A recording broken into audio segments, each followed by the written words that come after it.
Thank you, Madam Speaker and Mr. Chairman. I am just amazed at what's going on here on the Republican side of the aisle, because I know how difficult it's going to be to get the votes to override the president's veto. Last year at this time, we had all the state health officers coming here, many of them from Republican states, where the governor was Republican, demanding the fact that we needed to provide more money for SCHIP in order to expand coverage, because they didn't have the funds. They were taking kids off the rolls. Now, and so we responded. We put together this bill to try to increase the number of kids to 10 million at a cost, and paid for it with what I consider a very reasonable way to go about funding the program. Now, a year later, we're still hearing Republicans on the other side saying, well, we don't need this, it's not necessary.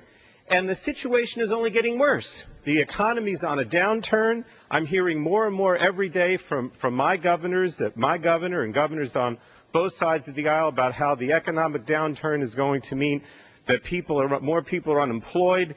They need Medicaid, they need SCHIP, because they're not going to have health insurance for their kids. So the demand is even greater. Whatever problem existed last year that we were trying to address with this legislation, and it was dire, is going to be aggravated even more for the next few months and the next year. So I do not understand those who object to this legislation. In addition to that, the administration issued this directive in August 17th, that makes it even more difficult to enroll kids and for states to have flexibility.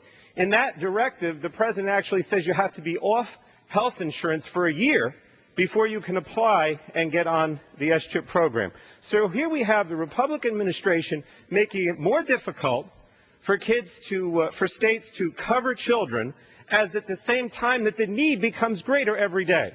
It is an absolute disgrace, in my opinion, that this bill was vetoed. It should pass today because of the need. And I call upon the administration to stop this negative effort to continue to make it more difficult for kids to get coverage.